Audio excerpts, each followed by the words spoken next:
There's just so much. You're listening to a Mamamia podcast. Mamamia acknowledges the traditional owners of the land we have recorded this podcast on, the Gadigal people of the Eora Nation. We pay our respects to their elders, past and present, and extend that respect to all Aboriginal and Torres Strait Islander cultures.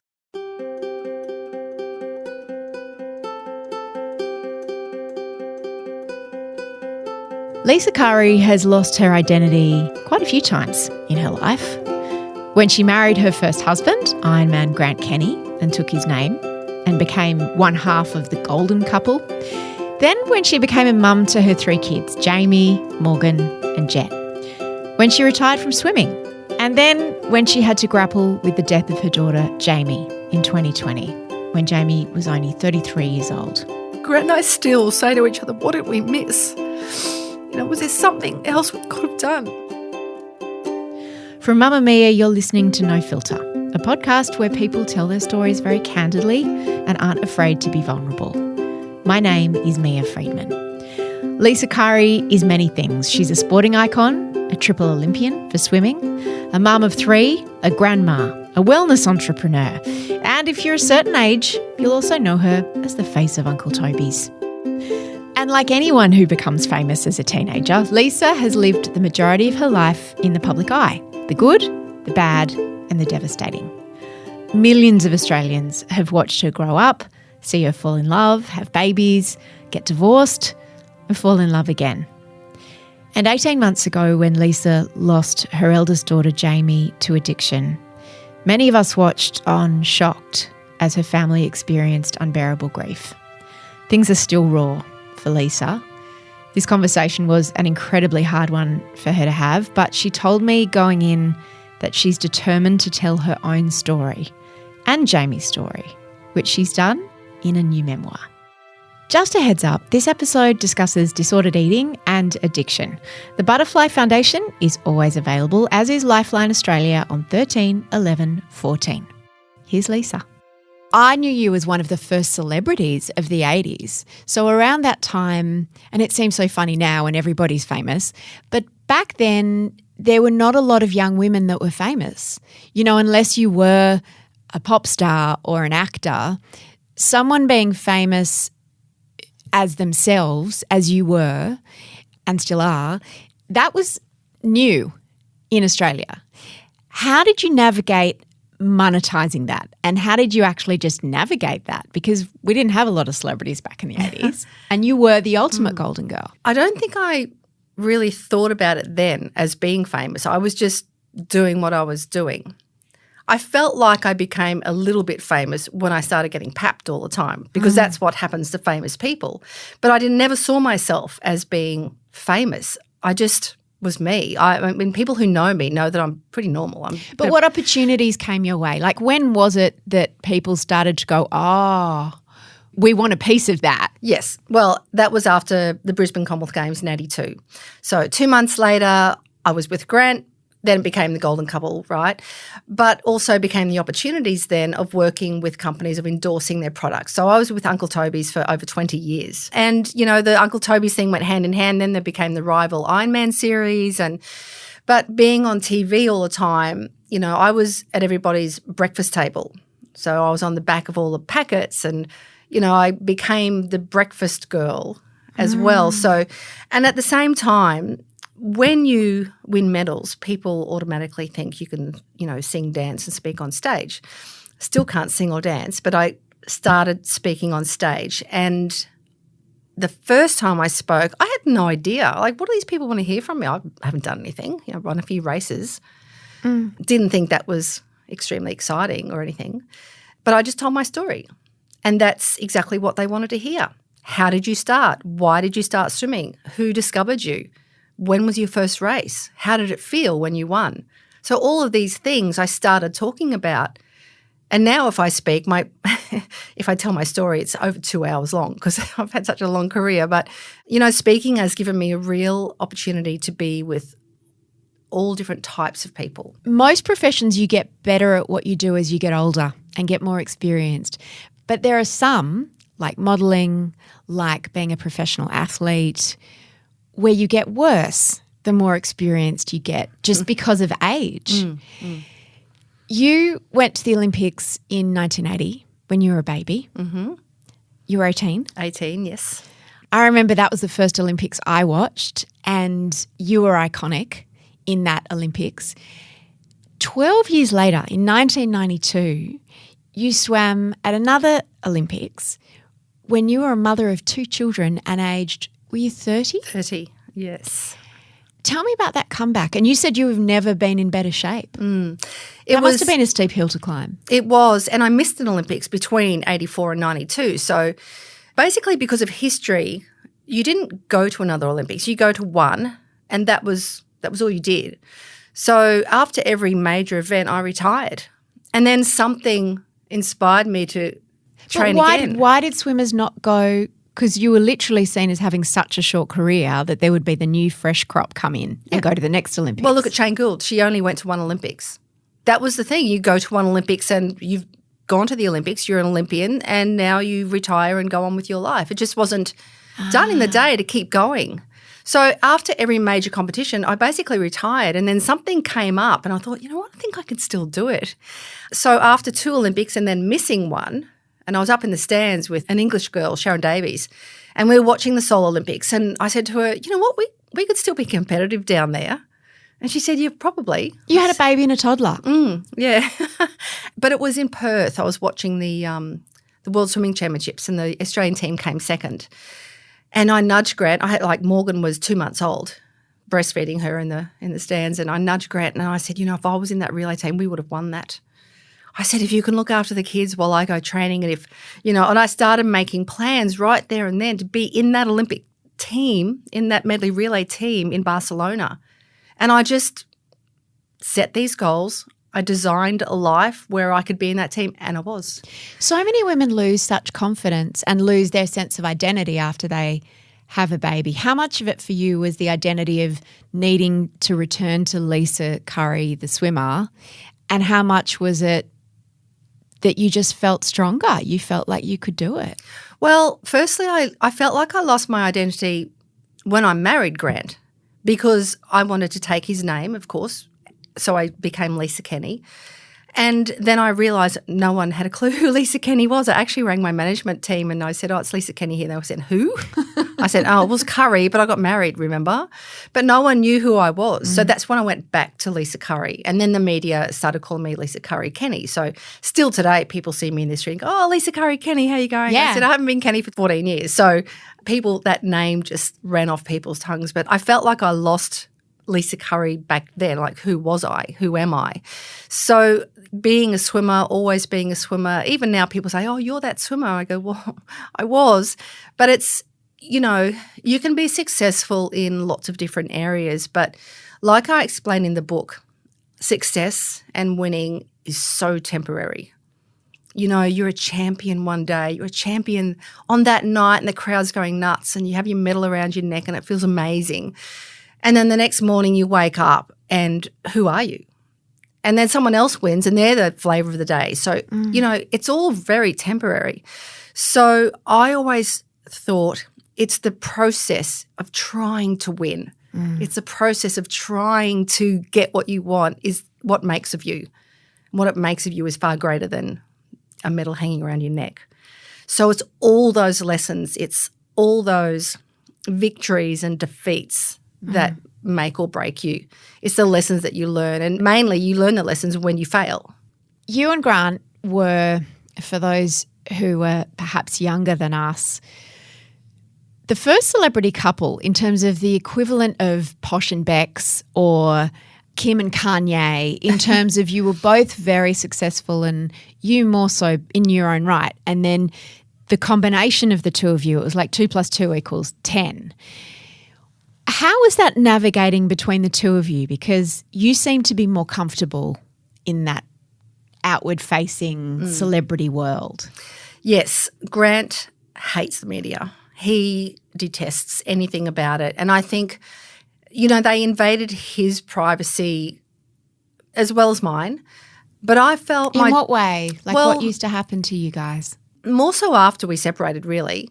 But even before then, you know, everyone wanting photos and wanting interviews, and he just he wasn't into it, and he's a really good pilot and he's a really good businessman, and he was so focused on that. Whereas my job, with Uncle Toby's for all of those years and then with other companies as well, I was always out in the public talking. So I was more at ease with talking to people, but he just didn't like it at all. And I'd be surprised if he even read my book. But I took some photos of it this morning and sent it to him, and he might read a few chapters, but probably not many. He was very much a reluctant celebrity, wasn't he? Yeah, he was. He didn't really like it. And then things have pushed him into the media, into the public eye, and he really didn't want to be there. And it's hard to watch him struggle with, just shitty stories that are written about him and things that aren't true. You talk about there have been times in your life when you've sold stories back in the day when it was magazines and they used to pay a lot of money for baby pictures, engagement pictures, covering weddings. What was your experience of dealing with the magazines in those heady days when checkbooks were big and everyone wanted a piece of you? Yeah, I don't even know if they pay for stories anymore because they just rip your stories off Instagram, don't they, and make up a story. But in those days, they would write stories. Very rarely would we get paid for a story back in the day until Grant and I separated. Then, of course, it was on. But what do you mean? They didn't pay you for here's our baby, here's my pregnancy? No. I would have thought that would have sold a stack of magazines. Like, didn't they always want those stories and interviews and pictures from you? Yeah, I can't even remember being paid for those sort of stories. I remember being paid for and negotiating hard with them after we were separated when they started writing the shitty stories. So what I realised was what were they writing? Lisa's new boyfriend or Lisa's on the beach and, What was the narrative that they wanted about your separation and what was actually true? They were after the controversy. They were after the why. Why did it happen? Why are you seeing somebody else? Who's Grant seeing? And after being on the fronts of magazines every second week for months and months and months on end, I thought this is ridiculous. So I rang one of the magazines. I said, let me give you the story straight. And they offered to pay me. And I went to the other magazine and then they upped the money. And then I went back and said, oh, sorry, they're offering more. So they upped it again. I said, this is ridiculous.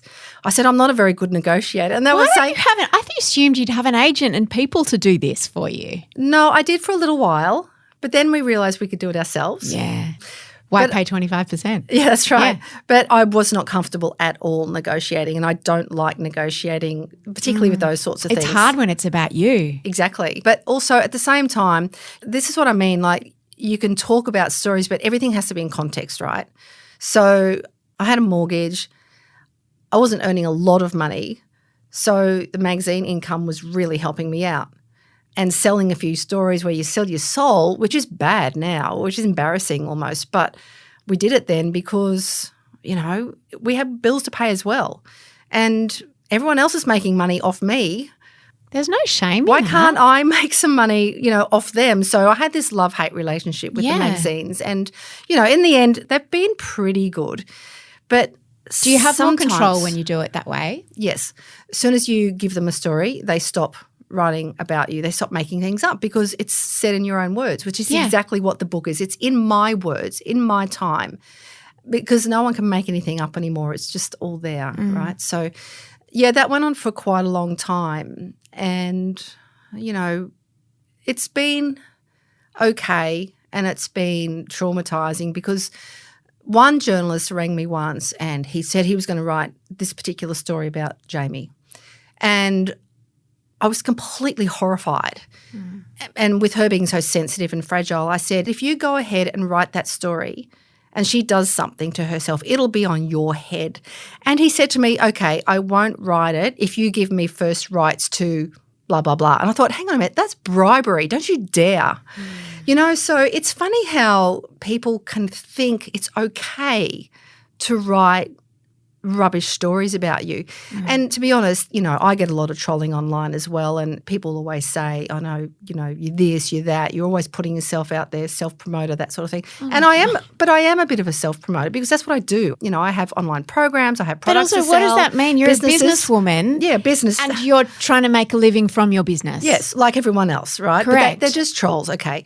But they are making their perceptions from what they read in the magazines, which is often untrue, right? So it's kind of this double-edged sword thing. But, I know that if I put myself out there in the public, that I have to deal with both sides, good and bad. How do you draw that line? Because Australia felt very invested in you and Grant. And then when you split up and, the golden couple, that's a big burden to carry. And then wanting to draw some privacy boundaries around your family, around the kids, around you and Grant. How did you navigate that? It was a tough time because we separated amicably. That's still not friends. an interesting story. But that's why they wanted a more interesting story. That's right. They were trying to find dirt, But, things happen behind closed doors. No one knows about it. It's no one's business. We're still really good friends. I was sitting with him on the couch the other night at home having a good old chat, So were you from the start what?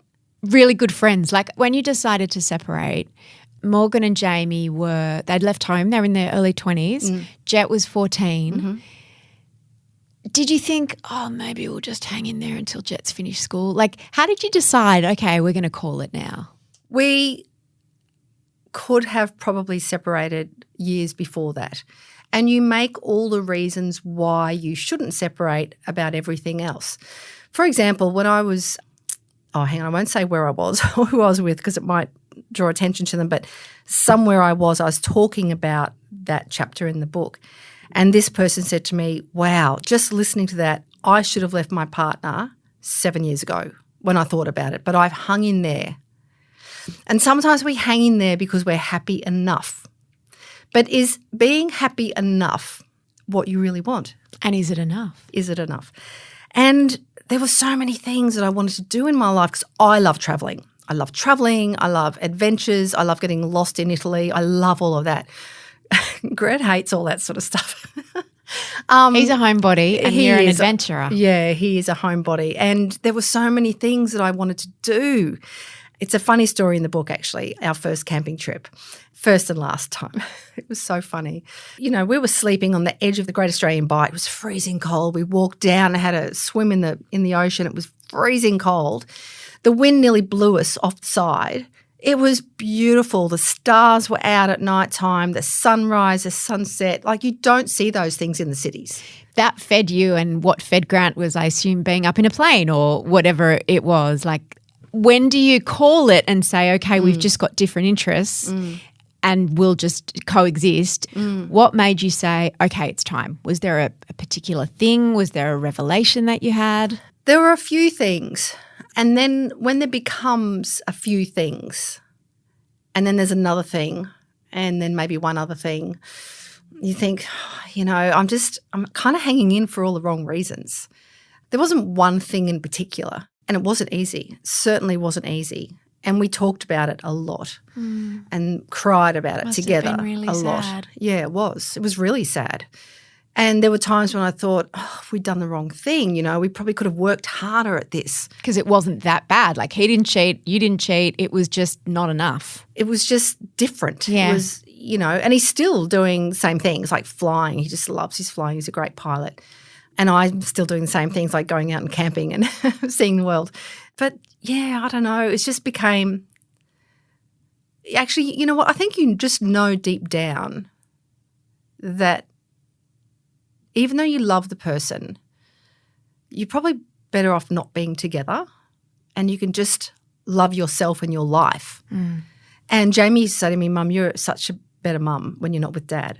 Because I felt free and I felt happy because I felt stuck doing the same thing day in, day out. It was like Groundhog Day. Have you seen that movie? It's just the shittest movie ever because it's the same old thing every day. Not that my days were shitty, but it was the same thing. And I wanted more. I wanted to do different things and be a different person and go different places and achieve other things. And I felt freer. 2 of your children were grown up. They'd moved out of home. They had very different reactions, the girls, didn't they, to you and Grant announcing that you were splitting up?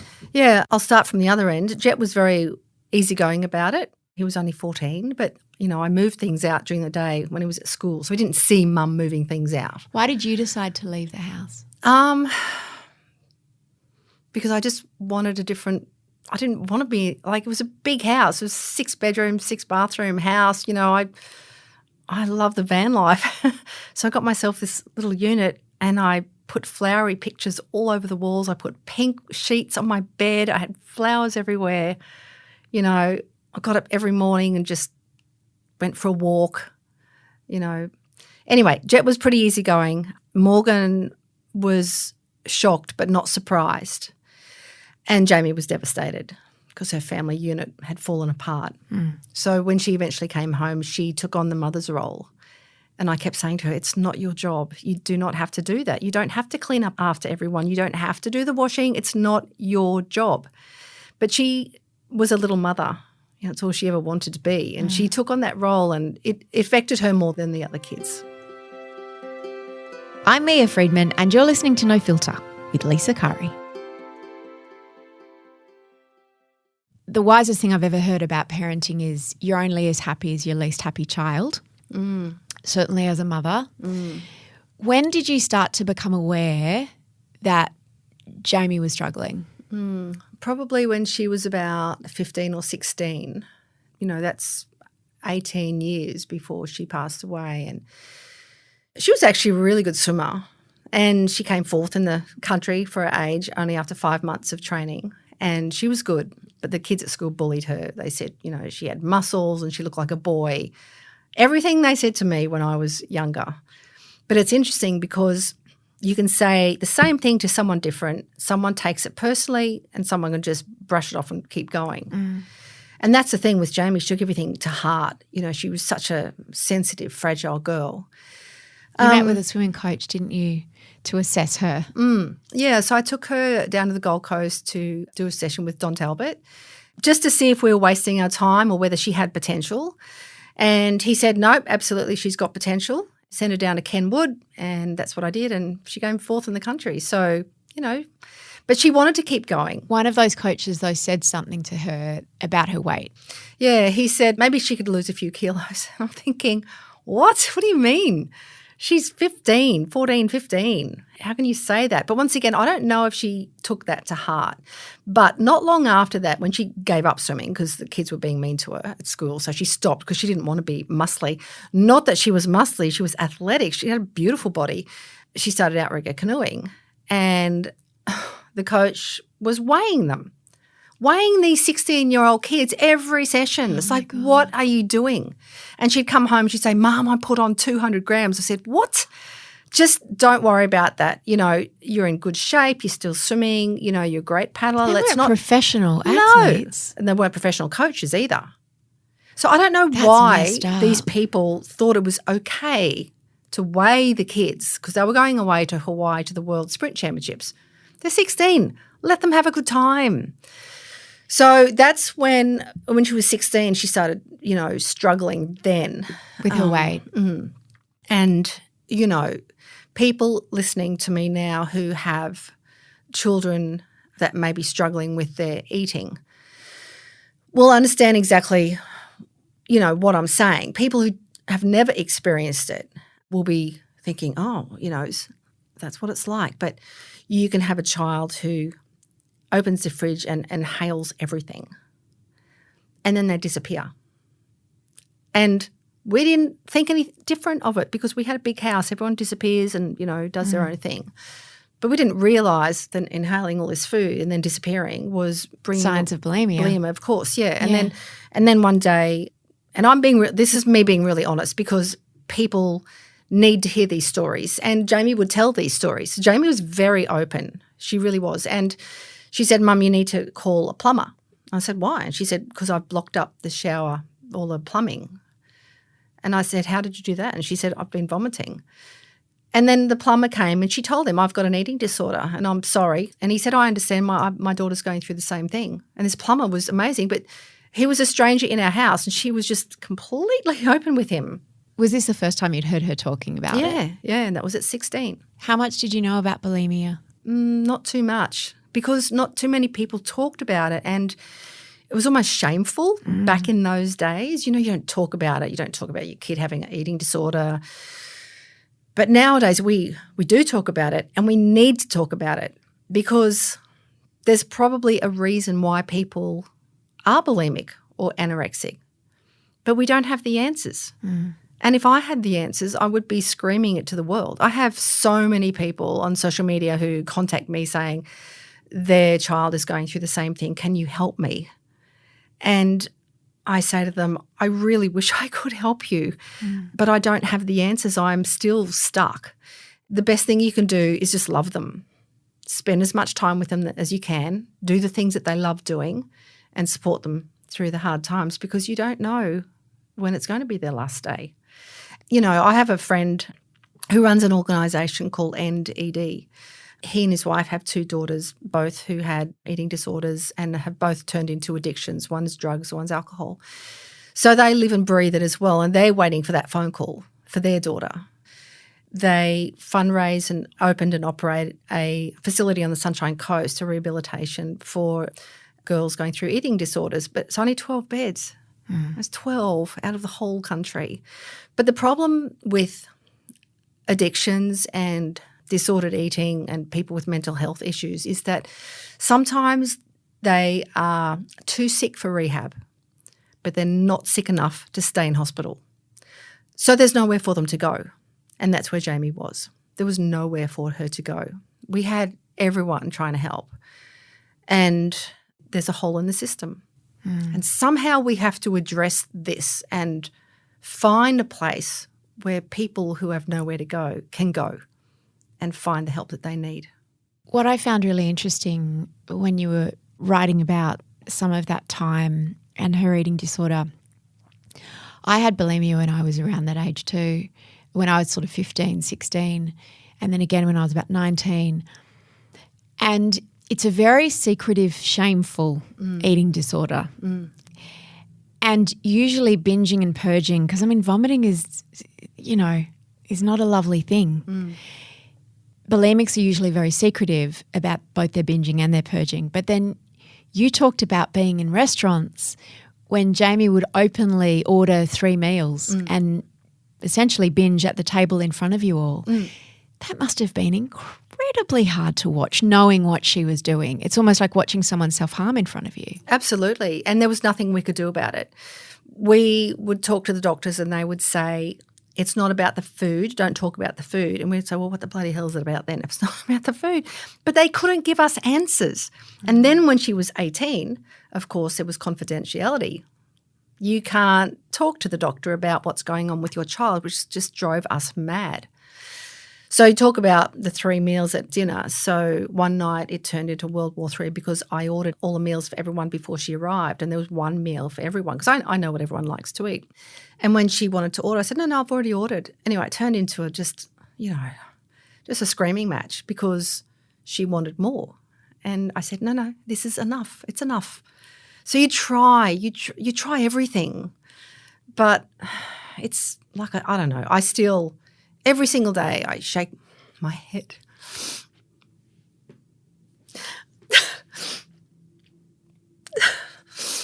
It's like, what did we miss? What didn't we do? We did try everything. As a parent, it's your worst nightmare, and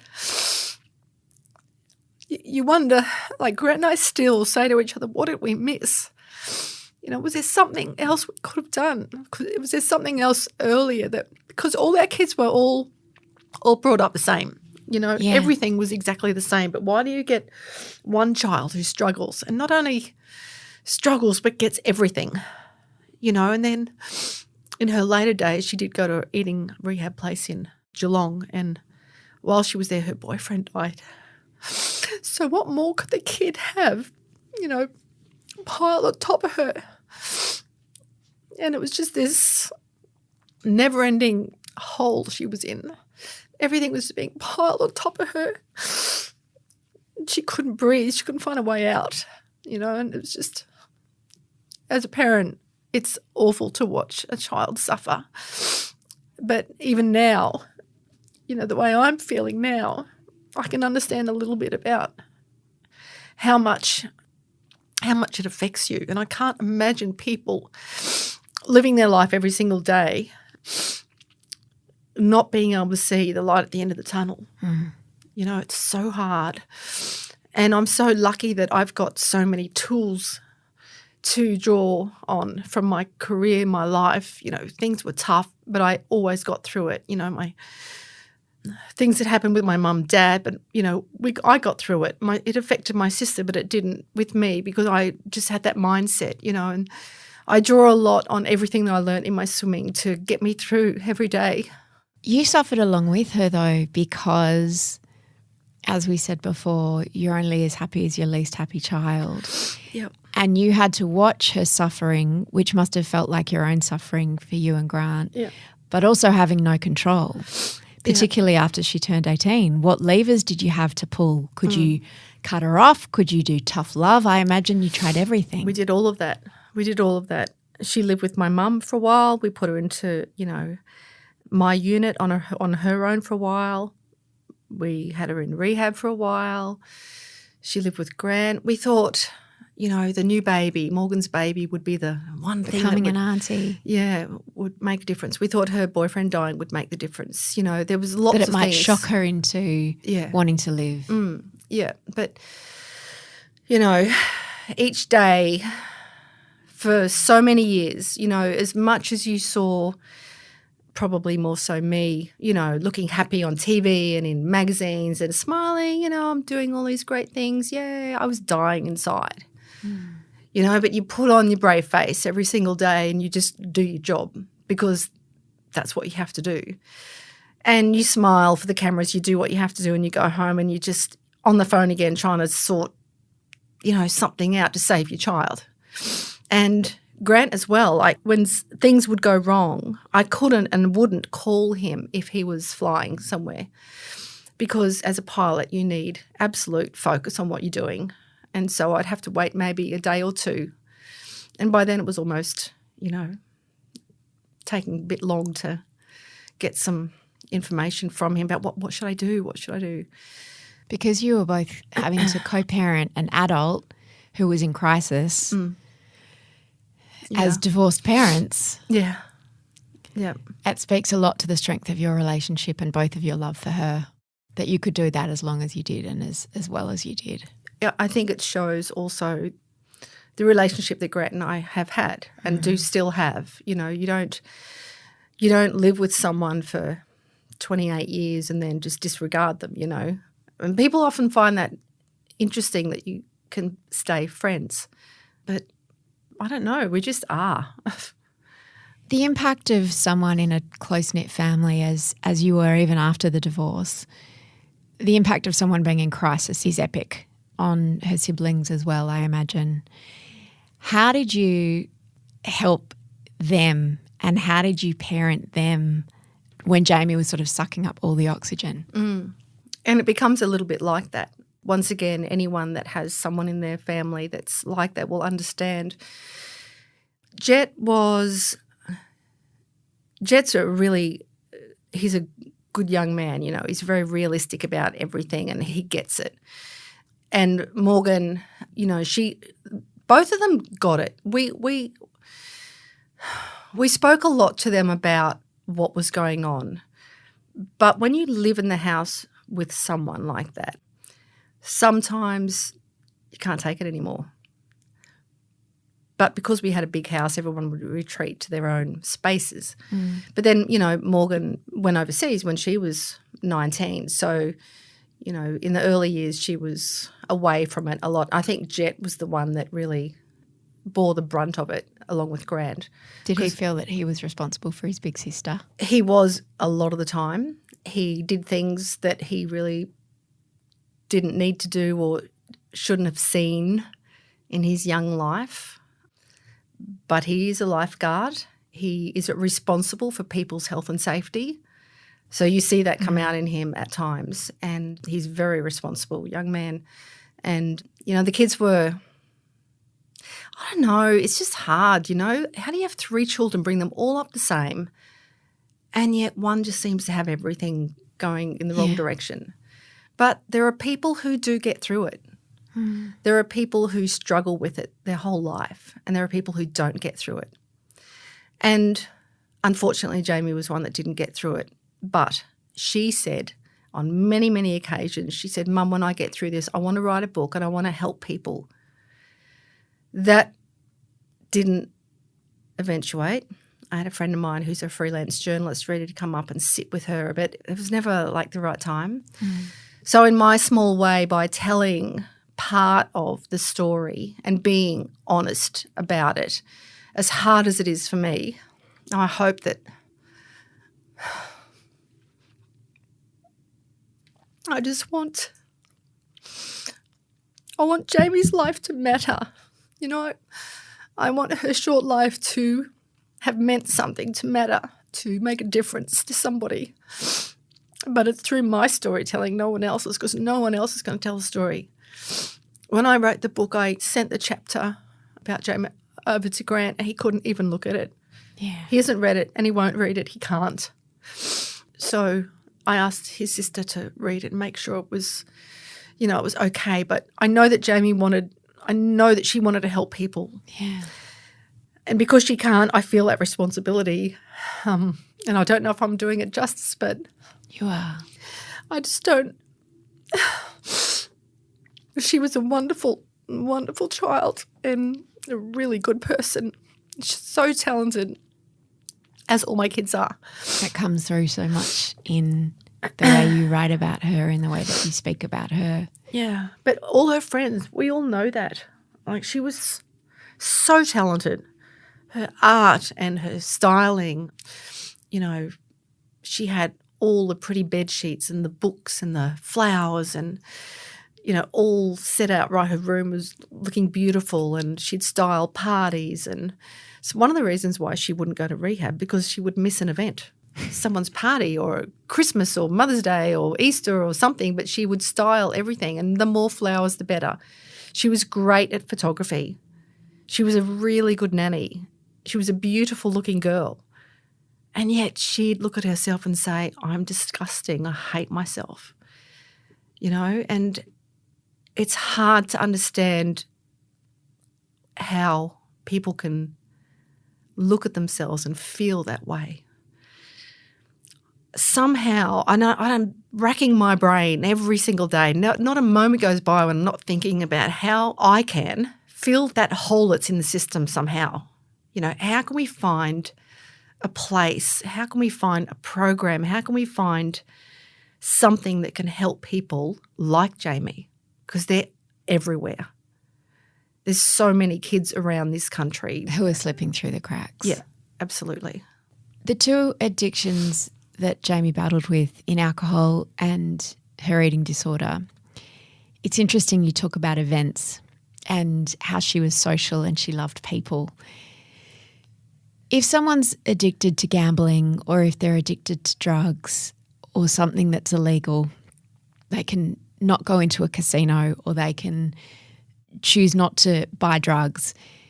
Alcohol and food's around us all the time. So when you had those events, did you also have your heart in your mouth, whether it was someone's birthday, a family occasion, what was going to happen? Was it very unpredictable? We would say, for this party, we're not having any alcohol, so don't bring any. And Jaimi would say, Mum, don't have it because of me. I'm fine. I don't have to have it. But she'd have it before the party and after the party, but she wouldn't have it while she was at the party. So they get her. See, people with addictions, I know this sounds awful, but they're quite manipulative. Oh, yeah. And they will I've find been a there. way. Yeah, They'll lie. Lie. Yeah. They will find a way. Yeah. And there's quite a lot of deceit in there and, it's sneaky and they will find a way. So the addiction for anything, it's like, so I just filmed Australian Story and my friend Mark Forbes was talking about addictions, and it was really interesting hearing it from someone else because he said addictions are like a beast that's inside of you, and this toxic beast. And you hear that and you think, that's an awful way of saying it, but it's true. It's so true. I've seen it. I've seen it in Jaimi, and he's seen it in his kids. Do you mean you've seen it when something comes between her and that addiction? It's in them. It's like, and It's really hard to explain unless you've seen it yourself, and parents will have probably seen it in their children. And if they hear this, they'll think, I've seen that. What do you see? You see this other person that's not your child. It's not them. And it comes out in their personality, their mannerisms, their speech, their aggression, their attitude. This thing just, it's not them. It's the addiction. It's the beast. It's the toxic beast that's taking over their body. And it's horrible. It's horrible to see and to feel. Jaimi kept saying, Mum, she said, I just want to know why I'm like this. What happened to me? I don't know. I don't know what happened to you. Like, you were a happy child. I can't think of anything. I mean, there was one incident. I've never said this to anyone but our family, but there was one incident when she was 4. One of our neighbours down the road had to look after her for 1 hour because Grant and I were away and his dad had to pick her up. And when he picked her up, she was crying and she said she'd been locked in the cupboard. Now, that's when she was 4. We didn't know if it was true. We didn't say anything. You know, you don't want to upset anyone else, you know. Nowadays, if Flynn said to me, oh, you know, someone locked me in, I'd be down straight there banging on their door. It was a different time. But why? Yeah, like, I don't know. Was that it? I don't know. Then Mark Forbes would say it could be something as simple as someone saying, you know, you look like a boy, that bullying side of it. Why are people so awful to others? As you say, Lisa, 100 kids can be insulted in the playground or called a name or bullied, and 99 of them will be okay and not have ongoing lifelong trauma or spiral into addiction. So do you think you'll ever be able to accept that you don't know and you will never know? Or is it just that your mind is trying to just solve it? That's the kind of mind I have. And Grant is very analytical. He's very analytical. And I think writing the book is one thing. Writing how I feel is one thing. Talking about it out loud is another. I know. But I feel like the more I talk about it out loud, as heartbreaking as it is, and Grant hasn't ever, I think the more you talk about it, the more it'll be okay to talk about it. Yeah. And you're doing a very generous thing by talking about it. I don't know. But the more it's okay to talk about it, maybe then when you're clearer and are able to talk about it without being so emotional, you start to find some answers, maybe. So for me, it's, you know, I don't know. Many, many years ago when I said to myself in my gut, in my brain, in my sleep at night time, you know what, I know I can make it to the Olympics again. I know I can. There's that thing inside of me that says, you know what, I'm going to fix this. I can find a way. Someone has to. Someone will. Why shouldn't it be me? But I have to get through that point where I can talk about it openly without, you know, being a bawling mess. But maybe one day, you know, in the next 5 or 10 years, something will click and we will say, you know what, now we know what's going on. This is where it starts. These are the red flags. This is what you can do. These are the people that you can see. Let's knock it on the head before it gets too bad.